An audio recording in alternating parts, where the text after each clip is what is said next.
Hi friends, എല്ലാവർക്കും സ്വാഗതം. ഞാൻ ആശ. ഇന്ന് ഞാൻ നിങ്ങളോട് ഷെയർ ചെയ്യുന്നത് ലോ ഓഫ് അട്രാക്ഷൻ പ്രാക്ടീസ് ചെയ്യുന്ന ഒരു വ്യക്തിയുടെ കൈവശം എത്ര നോട്ട്ബുക്കുകൾ വേണം ഓരോ പ്രാക്ടീസ് ചെയ്യാനായിട്ട്, എങ്ങനെയാണ് അതിനകത്ത് ഓരോ പ്രാക്ടീസുകളും എഴുതേണ്ടത്, പിന്നെ അഫോർമേഷൻ എന്താണ്, ഗ്രാറ്റിറ്റ്യൂഡ് അഫോർമേഷൻ എന്താണ്, ഇങ്ങനെയുള്ള കുറേ സംശയങ്ങൾ എന്നോട് പലരും ചോദിച്ചിരുന്നു. അതിനുള്ള ഉത്തരവായിട്ടാണ് ഇന്നത്തെ വീഡിയോയിൽ വന്നിരിക്കുന്നത്. വീഡിയോയിലേക്ക് പോകുന്നതിന് മുൻപ് ഞാൻ അപ്ലോഡ് ചെയ്യുന്ന വീഡിയോസും ഓഡിയോസും ഒക്കെ നിങ്ങൾക്ക് ഇഷ്ടമാകുന്നുണ്ട്, ഉപകാരപ്രദമാകുന്നുണ്ട് എങ്കിൽ തീർച്ചയായിട്ടും എന്നെ സപ്പോർട്ട് ചെയ്യുക, ലൈക്ക് ചെയ്യുക, ഷെയർ ചെയ്യുക, സബ്സ്ക്രൈബ് ചെയ്യുക. നിങ്ങൾക്ക് ഓൺലൈൻ ക്ലാസ്സിൽ ചേരാൻ താല്പര്യം ഉണ്ടെങ്കിൽ താഴെ വാട്സാപ്പ് നമ്പർ കൊടുത്തിട്ടുണ്ട്. ക്ലാസ്സിനെ കുറിച്ചിട്ടുള്ള ഡീറ്റെയിൽസ് ഒക്കെ പറഞ്ഞു തരാം കേട്ടോ.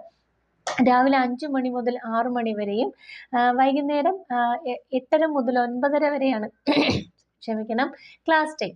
അപ്പോൾ നിങ്ങൾക്ക് ചേരാൻ താല്പര്യം ഉണ്ടെങ്കിൽ മെസ്സേജ് അയയ്ക്കുക. ഇതിനകത്ത് വരുന്നത് എന്തൊക്കെയാണെന്ന് പലരും മെസ്സേജ് അയച്ച് ചോദിച്ചിട്ടുണ്ട്. എന്തൊക്കെ പ്രാക്ടീസുകളാണ്? മെഡിറ്റേഷൻ, ഗ്രാറ്റിറ്റ്യൂഡ്, അഫർമേഷൻസ്, വളരെ പവർഫുൾ ആയിട്ടുള്ള സ്വിച്ച് വേർഡ്സുകൾ. നിങ്ങൾക്കറിയാമല്ലോ, ഞാൻ ഏറ്റവും കൂടുതൽ സ്വിച്ച് വേർഡ്സുകളും ഏഞ്ചൽ നമ്പേഴ്സും ഒക്കെ ഉപയോഗിക്കുന്ന വ്യക്തിയാണ്. അപ്പോൾ അതുകൊണ്ട് തന്നെ എൻ്റെ ക്ലാസ്സിൽ വളരെ അത്ഭുതകരമായിട്ട് നമുക്ക് റിസൾട്ട് കിട്ടുന്ന സ്വിച്ച് വേർഡ്സും ഏഞ്ചൽ നമ്പേഴ്സും അതുപോലെ സ്ക്രിപ്റ്റിംഗ് മെത്തേഡ്, മാനിഫെസ്റ്റേഷൻ ടെക്നിക്ക് ഒക്കെ ഉണ്ട് ഇതിനകത്ത്.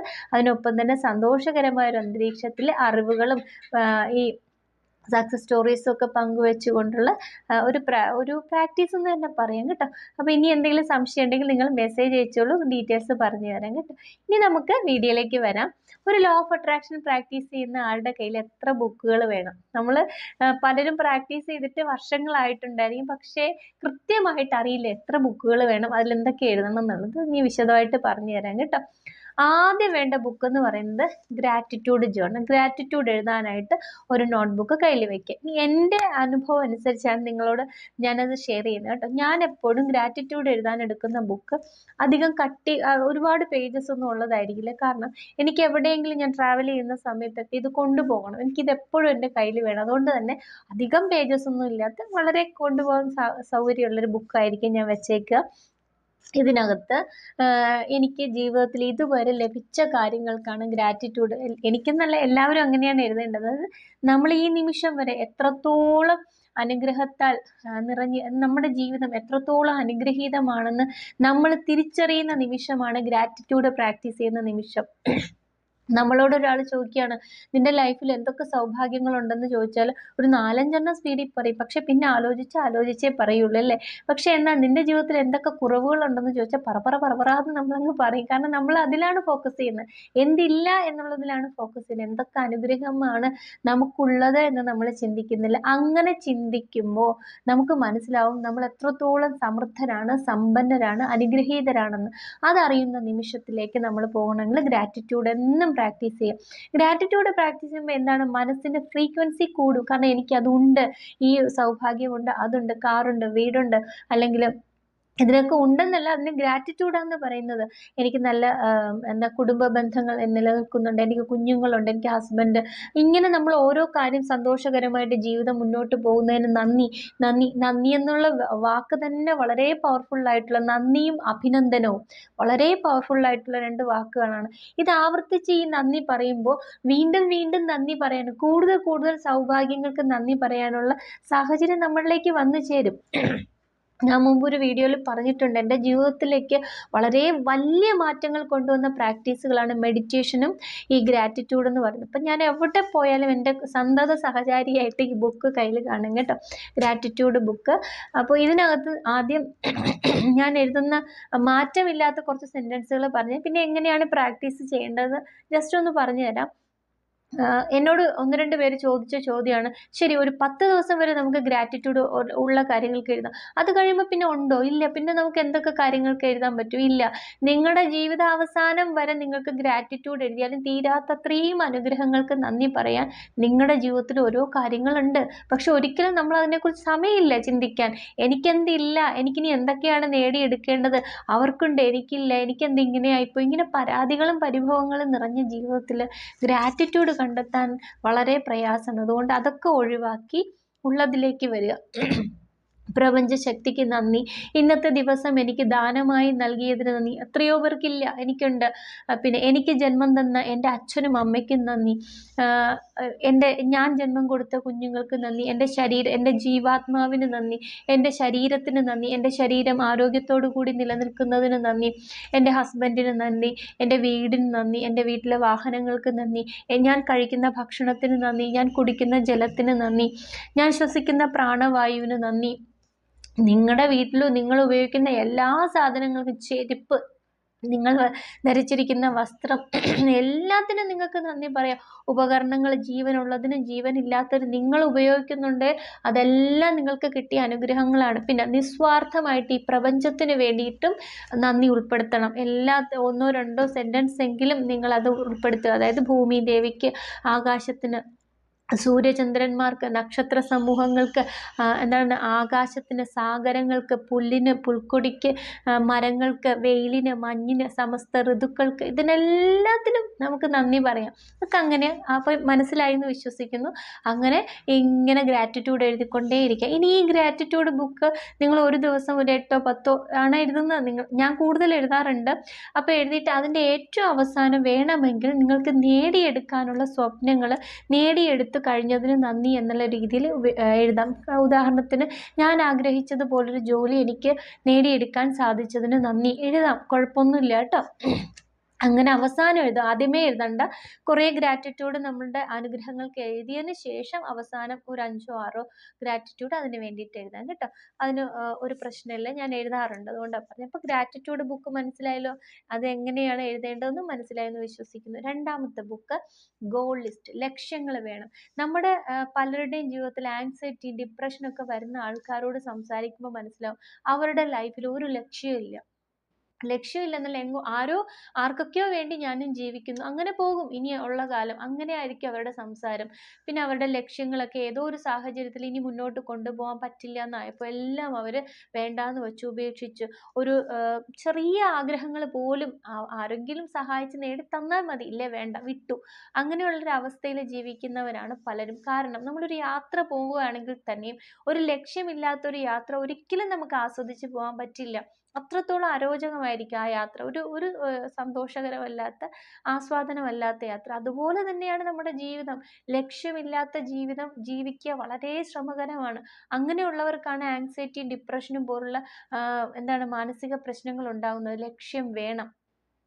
ഒരു വ്യക്തിക്ക് ഒന്നല്ല, ഒരുപാട് ലക്ഷ്യങ്ങളുണ്ട്. ചെറുതും വലുതുമായിട്ടുള്ള ഒരുപാട് ലക്ഷ്യങ്ങളുണ്ട്. അപ്പോൾ അത് നിങ്ങൾ എന്നോ എപ്പോഴൊക്കെയോ നടക്കില്ല എന്ന് പറഞ്ഞ് വേണ്ടാന്ന് വെച്ച് ചെറുതും വലുതുമായിട്ടുള്ള എല്ലാ സ്വപ്നങ്ങളും എഴുതി വയ്ക്കാനായിട്ട് ഒരു ഗോൾ ലിസ്റ്റ് എഴുതുന്ന ബുക്ക് വയ്ക്കുക. ഇതിന് ഒരുപാട് പേജ് വേണമെന്നൊന്നുമില്ല, അത്യാവശ്യം പേജുകൾ ഉണ്ടാകാം. അതിനകത്ത് നിങ്ങൾക്ക് 2 രീതിയിൽ നിങ്ങൾക്ക് ഗോൾ എഴുതി വയ്ക്കാം. ഒന്ന് ഗ്രാറ്റിറ്റ്യൂഡ് രൂപത്തിൽ, ഒന്ന് അഫർമേഷൻ്റെ രൂപത്തിൽ. അഫർമേഷൻ എന്ന് പറഞ്ഞാൽ എന്താ? ദൃഢപ്രതിജ്ഞാവാചകങ്ങൾ, ഉറച്ച സ്വരത്തിൽ പറയാൻ. എനിക്കൊരു 2024 എനിക്ക് സ്വന്തമായി വീട് നേടാൻ സാധിച്ചു. അഫർമേഷനാണ്, ഉറച്ചു പറയുകയാണ്. 2024 ഞാൻ ആഗ്രഹിച്ച ജോലി എനിക്ക് നേടിയെടുക്കാൻ സാധിച്ചു. അല്ലെങ്കിൽ 2024 ഞാൻ ഇന്ന ഒരു സ്ഥാപനത്തിൽ ജോലി നേടി. അങ്ങനെയൊക്കെ എഴുതാം. അപ്പോൾ അതിന് ഒരു ഉറച്ച സ്വരമുണ്ട്. അത് നേടിയെന്നോ അതെനിക്ക് സാധിച്ചു എന്നുള്ളൊരു ശബ്ദം. എന്നാൽ ഗ്രാറ്റിറ്റ്യൂഡ് ആകട്ടെ, നമ്മളത് നേടിയപ്പോൾ ഞാൻ ആഗ്രഹിച്ചതുപോലെ 2024 എനിക്കൊരു വീട് സ്വന്തമാക്കാൻ സാധിച്ചതിന് നന്ദി. അതിനകത്ത് നന്ദി എന്ന വേർഡ് പറയുമ്പോൾ നമ്മൾ ഈശ്വരനിൽ സമർപ്പിക്കുകയാണ്. അപ്പം നമുക്ക് സ്വാഭാവികമായിട്ടൊരു ബഹുമാനം, അല്ലെങ്കിൽ ഒരു ശിരസ് നമിച്ചല്ലേ നമ്മൾ ഈശ്വരൻ്റെ മുൻപേ നിൽക്കുള്ളൂ. ആ ഒരു താഴ്മ ഉണ്ടാകും. അപ്പോൾ ഈ രണ്ടിനും അതിൻ്റെ ഇമോഷൻസ് എന്ന് വേണമെങ്കിൽ പറയാം, നമ്മുടെ വികാരത്തിലൊരു ചേഞ്ചസ് ഉണ്ടാകും. പക്ഷെ രണ്ടും വളരെ പവർഫുള്ളാണ്. രണ്ടിൽ നിന്നും റിസൾട്ട് കിട്ടും. ചിലർക്ക് ഇനിയും എടുക്കാത്ത കാര്യങ്ങൾ ഈശ്വരനോട് നടന്നതിന് നന്ദി എന്ന് പറയാൻ ബുദ്ധിമുട്ടുണ്ടായിരിക്കും. അങ്ങനെയുള്ളവർക്ക് അഫർമേഷനായിട്ട് പറഞ്ഞാൽ മതി, എൻ്റെ ആഗ്രഹം നേടിയെടുത്തു, ഞാൻ 2024 എൻ്റെ സ്വപ്നമായ ഇന്ന വാഹനം ഞാൻ സ്വന്തമാക്കി എഴുതാം. അങ്ങനെ എഴുതിയാലും മതി. 2024 ഞാൻ ആഗ്രഹിച്ചതുപോലെ ഈ മോഡൽ ഈ കാറ് സ്വന്തമാക്കാൻ സാധിച്ചതിന് നന്ദി, അങ്ങനെയും എഴുതാം. പക്ഷെ ഞാൻ നന്ദി രൂപത്തിലാണ് എഴുതുന്നത്. അത് എഴുതി കഴിഞ്ഞിട്ട് അതിൻ്റെ ഏറ്റവും അവസാനം കുഞ്ഞു ബോക്സ് ഇട്ട് വയ്ക്കുക. എന്തിനാ? അത് മാനിഫെസ്റ്റ് ആകുമ്പോൾ ഒരു ടിക്ക് മാർക്ക് ഇട്ടിട്ട് നിങ്ങൾ താങ്ക് യു യൂണിവേഴ്സ് എന്ന് എഴുതി വയ്ക്കുക. അങ്ങനെ നിങ്ങളുടെ സ്വപ്നങ്ങൾ കൊണ്ട് നിറയട്ടെ നിങ്ങളുടെ ഗോൾ ലിസ്റ്റ് എഴുതുന്ന ബുക്ക്.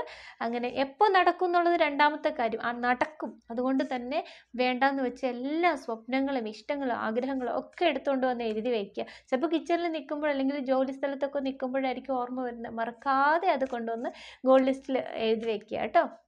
നിങ്ങളുടെ എല്ലാ ആഗ്രഹങ്ങളും നടക്കുക തന്നെ ചെയ്യും. അപ്പോൾ ഗോൾ ലിസ്റ്റ് എഴുതാൻ ഒരു ബുക്ക്. ഇനി ഗോൾ ലിസ്റ്റിലെ പ്രധാനപ്പെട്ട ആഗ്രഹങ്ങൾ, ഉദാഹരണത്തിന് നിങ്ങൾക്ക് വീട്, നിങ്ങളുടെ ജോബ്, വിവാഹം, ഇങ്ങനെയുള്ള കാര്യങ്ങൾ, പ്രധാനപ്പെട്ട തന്നെ എഴുതണമെന്നില്ല. നിങ്ങൾക്ക് ആവശ്യമുള്ള കാര്യങ്ങളൊക്കെ നിങ്ങൾക്ക് സ്ക്രിപ്റ്റിംഗ് ആയിട്ട് എഴുതി വയ്ക്കാം. ഒരു കാര്യത്തിന് ഒരു തവണ സ്ക്രിപ്റ്റിംഗ് എഴുതിയാൽ മതി. ഇനി ഒരു തവണ എഴുതിപ്പോയ സ്ക്രിപ്റ്റിങ്ങിൽ മാറ്റം വരുത്തണം എന്നുണ്ടെങ്കിൽ അതൊന്ന് വെട്ടിയതിന് ശേഷം പേജ് കീറിക്കളയോ എന്തെങ്കിലും ചെയ്തതിന് ശേഷം ഒന്നുകൂടെ എഴുതാൻ കുഴപ്പമില്ല. പക്ഷെ ഒരു കാര്യത്തിന് ഒരു തവണ മാത്രം എഴുതിയാൽ മതി സ്ക്രിപ്റ്റിങ്. എങ്ങനെ എഴുതും? Thank you so much universe. വളരെ വളരെ സന്തോഷത്തോടു കൂടിയാണ് ഞാൻ ഈ ഗ്രാറ്റിറ്റ്യൂഡ് എഴുതുന്നത്. കാരണം ഞാൻ ആഗ്രഹിച്ചതുപോലെ തന്നെ എനിക്ക് സ്വന്തമായിട്ട് നല്ല ഒരു സാലറിയിൽ നല്ലൊരു ജോലി ലഭിച്ചു. ആ ജോലിയിൽ ഫസ്റ്റ് സാലറി വാങ്ങിയതിന് ശേഷമാണ് ഞാൻ ഈ അങ്ങയോട് ഗ്രാറ്റിറ്റ്യൂഡ് ലെറ്റർ എഴുതുന്നത്. വളരെ വളരെ സന്തോഷത്തിലാണ് ഞാൻ. ഇപ്പോൾ നിങ്ങൾ പാരൻസിന് കൊടുത്തെന്നോ അല്ലെങ്കിൽ ആ പൈസ കൊണ്ട് നിങ്ങൾ എന്തെങ്കിലും ചിലപ്പോൾ നേർച്ചകൾ കാണുമായിരിക്കും, അത് നടത്തിയെന്നോ ദാനം ചെയ്തുവെന്നോ അല്ലെങ്കിൽ അച്ഛനും അമ്മയ്ക്കും നല്ലൊരു ഗിഫ്റ്റ് വാങ്ങിക്കൊടുത്തെന്നോ വൈഫിന് കാശ് കൊടുത്തെന്നോ ഗിഫ്റ്റ് വാങ്ങിക്കൊടുത്തെന്നോ മക്കൾക്ക് നല്ല സമ്മാനം വാങ്ങിക്കൊടുത്തെന്നോ എങ്ങനെയാണ് നിങ്ങളുടെ ജീവിത സാഹചര്യം അനുസരിച്ച് അത് ആ സന്തോഷം കൊണ്ട് നിറയണം. ഒരു ജോലി കിട്ടിക്കഴിഞ്ഞാൽ ഉണ്ടാകുന്ന ആ ഒരു സന്തോഷകരമായ നിമിഷങ്ങളെ നിങ്ങളതിൽ നല്ലോണം പകർത്തണം. Thank you so much universe. അങ്ങയുടെ അനുഗ്രഹം ഒന്നുകൊണ്ട് മാത്രമാണ് ഇത്രയും വേഗത്തിലും എളുപ്പത്തിലും എൻ്റെ ഈ ആഗ്രഹം നേടിയെടുക്കാൻ സാധിച്ചത്. ഈ ജന്മം മുഴുവൻ ഞാൻ അങ്ങയോട് ഗ്രാറ്റിറ്റ്യൂഡ് ഉള്ളവളായിരിക്കും അല്ലെങ്കിൽ ഉള്ളവനായിരിക്കും എന്ന് എഴുതി നിങ്ങളുടെ പേരെഴുതി thank you so much universe കുറേ പ്രാവശ്യം താങ്ക് യു യൂണിവേഴ്സ് എന്ന് എഴുതിയിട്ട് ആ ഗ്രാറ്റിറ്റ്യൂഡ് വെച്ചേക്കുക. ഈ ഗ്രാറ്റിറ്റ്യൂഡ് 1-2 ആഴ്ച രാവിലെ നിങ്ങൾ എഴുന്നേറ്റുടനെ രാത്രി കിടക്കുന്നതിന് മുൻപ് വായിക്കാൻ ശ്രമിക്കുക. 1-2 ആഴ്ച കഴിയുമ്പോൾ സ്വാഭാവികമായിട്ട് നിങ്ങൾ മറന്നുപോകും. പിന്നെ ഓർത്തില്ലെങ്കിലും കുഴപ്പമില്ല. പക്ഷെ അത് മാനിഫെസ്റ്റ് ആകും എന്നുള്ളതിന് ഒരു സംശയവും വേണ്ട കേട്ടോ. അപ്പോൾ സ്ക്രിപ്റ്റിംഗ് എഴുതാൻ മറ്റൊരു ബുക്ക് വെച്ചേക്കുക. ഇനി ഈ സ്ക്രിപ്റ്റിംഗ് എഴുതുന്നതിന് നമ്മൾ പലതരത്തിലുള്ള മാനിഫെസ്റ്റേഷൻ ടെക്നിക്കുകൾ ചെയ്യാറുണ്ടല്ലേ. അതിലൊക്കെ നമ്മൾ ഏറ്റവും കൂടുതൽ പ്രാക്ടീസ് ചെയ്യുന്നത് അഫർമേഷനിലൂടെ ആയിരിക്കും. മാനിഫെസ്റ്റേഷൻ ടെക്നിക്ക് സാധാരണ പ്രാക്ടീസ് ചെയ്യുന്നത്. അപ്പോൾ ഈ അഫർമേഷൻ അല്ലാതെ തന്നെ നമുക്ക് എഴുതാം. മണി അഫർമേഷൻ, റിലേഷൻഷിപ്പിൻ്റെത്, നമ്മുടെ ആഗ്രഹങ്ങൾക്കും ആവശ്യങ്ങൾക്കും അനുസരിച്ച് ധാരാളം അഫർമേഷൻ എഴുതുകയും പ്രാക്ടീസ് ചെയ്യുകയും ചെയ്യുന്നവരാണ് നമ്മൾ. അതുപോലെ തന്നെ സ്വിച്ച് വേർഡ്സും ഏഞ്ചൽ നമ്പേഴ്സും, ഇത് രണ്ടും എഴുതാനായിട്ട് ഒരു ബുക്ക് വെച്ചേക്കുക. ഞാൻ ധാരാളം റിലേഷൻഷിപ്പിൻ്റെയും മണിയുടെയും ഹെൽത്തിൻ്റെയും ഒക്കെ അഫർമേഷൻ എഴുതാറുണ്ട്. എണ്ണം നോക്കാറില്ല, സമയം കിട്ടുന്നതനുസരിച്ച് എഴുതുന്ന ഒരു വ്യക്തിയാണ്. അതുകൊണ്ട് തന്നെ ഞാൻ അഫർമേഷനും സ്വിച്ച് ബോർഡും ഒരേ ബുക്കിൽ തന്നെ എഴുതാം വെച്ചിട്ടുണ്ട്. അത് എത്ര തവണയെന്ന് ചോദിച്ചാൽ ചിലപ്പോൾ ഞാൻ 8 തവണ എഴുതും. മണിയുടെയൊക്കെ ആണെങ്കിൽ 8 അല്ലെങ്കിൽ 11 തവണ എഴുതും. മറ്റുള്ള ഇതൊക്കെ സമയം കിട്ടുന്നതനുസരിച്ച് എണ്ണം ചിലപ്പോൾ 10 പ്രാവശ്യം എഴുതുമായിരിക്കും, 12 പ്രാവശ്യം. പക്ഷേ ഞാൻ എത്ര പ്രാവശ്യം എഴുതുന്നു എന്നതിൽ ഏറെ ആ കാര്യം ഞാൻ നേടിയെടുത്ത് കഴിഞ്ഞതായിട്ട് ഫീൽ ചെയ്തിട്ട് മാത്രമേ ഞാൻ നോട്ട്ബുക്കും പേനയും എടുക്കുകയുള്ളൂ. എന്നാൽ മാത്രമേ എനിക്കത് റിസൾട്ട് കിട്ടുകയുള്ളൂ. ഐ ആം റിച്ച് എന്ന് പറഞ്ഞാൽ റിച്ചായിട്ട് മനസ്സിൽ സങ്കല്പിച്ചിട്ട് തന്നെയാണ് എഴുതുന്നത്. ഐ ആം ഹെൽത്തി എന്ന് പറഞ്ഞാൽ ഞാൻ ഓടി നടന്ന് എല്ലാ കാര്യങ്ങളും ചെയ്ത് വളരെ ഹെൽത്തി ആയിട്ട് ഇരിക്കുന്നതായിട്ട് സങ്കല്പിച്ചിട്ട് തന്നെയാണ് ചെയ്യുന്നത്. അപ്പോൾ ആ ഒരു ഫ്രീക്വൻസിയിൽ ഞാൻ എത്തിയതിന് ശേഷം മാത്രമേ ഞാൻ അഫർമേഷൻ ആയിക്കോട്ടെ, സ്ക്രിപ്റ്റിംഗ് വായിക്കാനിരിക്കുന്നതായിക്കോട്ടെ എല്ലാം സന്തോഷമായിട്ട് ഇരുന്നിട്ടേ ഞാൻ ചെയ്യാറുള്ളൂ. അപ്പം അങ്ങനെ തന്നെ ചെയ്യാൻ ശ്രമിക്കുക. അപ്പോൾ അത് നിങ്ങൾക്ക് മനസ്സിലായല്ലോ. ഇനി നമ്മൾ ഈ ലോ ഓഫ് അട്രാക്ഷനൊക്കെ പ്രാക്ടീസ് ചെയ്യുന്ന നിങ്ങൾ ധാരാളം വീഡിയോസൊക്കെ പലരുടെയും കാണാറുണ്ട്, ബുക്സ് വായിക്കാറുണ്ട്, ഒരുപാട് കാര്യങ്ങൾ പ്രാക്ടീസ് ചെയ്യാറുണ്ട്. അപ്പോൾ ഇതൊന്നും ദയവ് ചെയ്ത് ഈ 4 ബുക്കിലും തുടരുത്. ഇതിന് അതിൻ്റേതായിട്ടുള്ള ഉപയോഗങ്ങളുണ്ട്. അതിനുവേണ്ടി മാത്രം ഈ 4 ബുക്കുകൾ ഉപയോഗിക്കുക. ഈ കിട്ടുന്ന അറിവുകളിൽ ഈ വീഡിയോ കണ്ടിട്ടും ബുക്ക് വായിച്ചിട്ടൊക്കെ കിട്ടുന്ന അറിവുകൾ നഷ്ടപ്പെട്ടു പോകാതെ സൂക്ഷിക്കാനായിട്ട് ഒരു റഫ് ബുക്ക് കയ്യിൽ വെച്ചേക്കുക. വീഡിയോ കാണുമ്പോഴൊക്കെ ആ ബുക്ക് നിങ്ങളുടെ അടുത്ത് തന്നെ വെച്ചേക്കുക. എന്നിട്ട് ആ കിട്ടുന്ന പുതിയ അറിവുകൾ ആ ബുക്കിലേക്ക് എഴുതി വെച്ചേക്കുക. അതിന് വേണ്ടിയിട്ട് ഒരു റഫ് ബുക്ക്. അപ്പോൾ മൊത്തം 5 ബുക്ക് നിങ്ങളുടെ കൈവശം ഉണ്ടായിരിക്കണം. എങ്കിൽ നിങ്ങളുടെ കാര്യങ്ങളൊക്കെ നല്ല അടുക്കും ചിട്ടയോടും കൂടി കൊണ്ടുപോകാൻ സാധിക്കും. അപ്പോൾ ദിവസവും ഗ്രാറ്റിറ്റ്യൂഡ് എഴുതുന്നത് മുടക്കരുത്. ഒരു ലക്ഷ്യങ്ങൾ നിങ്ങൾക്ക് ഓർമ്മ വരുന്നതിനനുസരിച്ച് ഓടി വന്ന് എഴുതുക. ഇനി നിങ്ങൾക്ക് ഓഫീസിലൊക്കെ ഇരിക്കുമ്പോഴാണ് ഓർക്കുന്നതെങ്കിൽ വന്നതിന് ശേഷം പെട്ടെന്ന് തന്നെ അതിൽ പകർത്തി, ചിലപ്പോൾ മറന്നുപോയെന്ന് വരാം. ഇപ്പോൾ ഒരു ഡ്രസ്സ് വാങ്ങുന്നതാണെങ്കിലും ചെരുപ്പ് വാങ്ങുന്നതാണെങ്കിലും എന്തിന് ആ കിച്ചണിലിരിക്കുന്ന ഒരു സ്പൂണ് വാങ്ങണമെങ്കിലും കൂടെ നിങ്ങൾക്ക് അതിനകത്ത് എഴുതി വയ്ക്കുക. അതിനൊരു നിങ്ങളുടെ ബുക്കാണ്, നിങ്ങളുടെ ഗോൾ ലിസ്റ്റാണ്, ആരും കാണുന്നില്ല. അപ്പോൾ അതൊക്കെ എഴുതി വയ്ക്കുക. അതൊക്കെ മാനിഫെസ്റ്റ് ആവുകയും ചെയ്യും. വലിയ വീട് വയ്ക്കുന്നതായിക്കോട്ടെ, കാറ് വയ്ക്കുന്നതായിക്കോട്ടെ, ലക്ഷപ്രഭു ആകണം എന്നുള്ള ആഗ്രഹം എഴുതുന്നത്, എന്ത് തന്നെ കോടീശ്വരനാകണം എന്നുള്ളതായിക്കോട്ടെ, എന്തും നിങ്ങൾക്ക് ആ ഗോൾ ലിസ്റ്റ് എഴുതുന്ന ബുക്കിൽ എഴുതി വയ്ക്കുക. നിലവിലെ സാഹചര്യങ്ങൾ നോക്കിയല്ല, നിങ്ങളുടെ സ്വപ്നങ്ങളെ നോക്കി വേണം ഗോൾ ലിസ്റ്റ് എഴുതാൻ കേട്ടോ. അപ്പം നിങ്ങളുടെ ആഗ്രഹങ്ങളെല്ലാം വേഗത്തിലും എളുപ്പത്തിലും നടക്കട്ടെ എന്ന് ഞാൻ പ്രാർത്ഥിക്കുന്നു. വിശ്വാസം വേണം, ഞാൻ എഴുതുന്നതൊക്കെ എനിക്ക് നേടിയെടുക്കാൻ സാധിക്കുന്നുള്ള വിശ്വാസം വേണം. നല്ല പ്രാക്ടീസുകൾ ജീവിതത്തിൻ്റെ ഭാഗമാക്കി മാറ്റുക. എന്നിട്ട് വേണം ഇതൊക്കെ, എന്നാൽ ഇതൊക്കെ നിങ്ങൾക്ക് നേടിയെടുക്കാൻ സാധിക്കും. ഇന്ന് ചെയ്തു, നാളെ അടുത്ത ആഴ്ച അടുത്ത മാസം ഒന്നും നമ്മുടെ കയ്യിൽ, അത് ഈശ്വരൻ നിശ്ചയിക്കണം. ആ ഡിവൈൻ ടൈമിൽ ഈ പകർത്തിയതെല്ലാം നടക്കുക തന്നെ ചെയ്യും. പക്ഷെ അതിനൊരു ദിനചര്യ കൂടെ ഫോളോ ചെയ്യുക. നല്ല പ്രാക്ടീസ്, നല്ല ചിന്ത, നെഗറ്റീവ് ആവശ്യമില്ലാതെ നെഗറ്റീവ് പറയുക, ചിന്തിക്കാനൊന്നും പോകരുത്, പാസ്റ്റിലേക്ക് പോകരുത്. നല്ല പ്രാക്ടീസുകൾ ചെയ്യുക. എപ്പോഴും നമ്മുടെ ലക്ഷ്യം, നമ്മുടെ ഫ്യൂച്ചർ വളരെ മനോഹരമായിരിക്കും. ഇന്ന് നെഗറ്റീവ് ഉണ്ടെങ്കിൽ ഇതല്ല നാളെ വരാൻ പോകുന്നത്, നാളെ വരുന്നത് വസന്തകാലമാണ് എൻ്റെ ജീവിതത്തിൻ്റെ. അങ്ങനെ ചിന്തിക്കുക, വിശ്വാസത്തോടു കൂടി ഇരിക്കുക. ദേഷ്യം വരുമ്പോൾ അതിനെ കൺട്രോൾ ചെയ്യുക. എങ്ങനെ, ഞാൻ നിങ്ങളോട് മുമ്പ് പറഞ്ഞിട്ടുണ്ട് വീഡിയോയിൽ, നല്ലോണം ശ്വാസം ഉള്ളിലേക്ക് എടുത്ത് വായിലൂടെ പുറത്തേക്ക് ഒരു 3-4 തവണ വിട്ട് നോക്കൂ. ദേഷ്യമൊക്കെ ഒരു പരിധി വരെ നമുക്ക് കൺട്രോൾ ചെയ്യാൻ സാധിക്കും. ഇങ്ങനെ നമ്മൾ വിചാരിക്കണം നമ്മളെ നന്നാക്കണമെങ്കിൽ. ഞാൻ വിചാരിച്ച് ഞാൻ ഒരു കുറേ നിങ്ങൾക്ക് ഉപദേശം നൽകിയാലും അത് നിങ്ങളുടെ ചെവി വരെ എത്തുള്ളൂ. അത് ഉള്ളിൽ പോയി അത് നിങ്ങളുടെ ജീവിതത്തിൻ്റെ ഭാഗമാകണമെങ്കിൽ നിങ്ങൾ തന്നെ തീരുമാനിക്കും. നിങ്ങൾ തീരുമാനിച്ചാൽ, നിങ്ങൾ നിശ്ചയിച്ചു കഴിഞ്ഞാൽ അതിനെ മാറ്റാൻ ആർക്കും സാധ്യമല്ല. അത് മാത്രമല്ല, അത് സത്യമാകാനായിട്ട് ഈ പ്രപഞ്ചം മുഴുവൻ ഒരുങ്ങും. വ്യക്തികൾ മാറും, സാഹചര്യങ്ങൾ മാറും. നിങ്ങളുടെ ആ ലക്ഷ്യത്തിലേക്ക് നിങ്ങൾ പോലും അറിയാതെ നിങ്ങൾ പോകും. നിങ്ങൾ സ്വയം അതിനായിട്ട് ആക്ഷൻ എടുക്കും. അതിനായിട്ട് നിങ്ങൾ പോകുന്ന വഴികളെല്ലാം നിങ്ങൾക്ക് തുറന്നു ലഭിക്കും. വെളിച്ചം ഉണ്ടാകും നിങ്ങളുടെ വഴികളിൽ. എല്ലാ ആഗ്രഹങ്ങളും സ്വപ്നങ്ങളും നേടിയെടുക്കാൻ സാധിക്കട്ടെ എന്ന് ആത്മാർത്ഥമായിട്ട് പ്രാർത്ഥിക്കുന്നു. സന്തോഷമായിട്ടിരിക്കുക കേട്ടോ. അടുത്തൊരു വീഡിയോയിൽ വരുന്നത് വരെ എല്ലാവർക്കും ബൈ.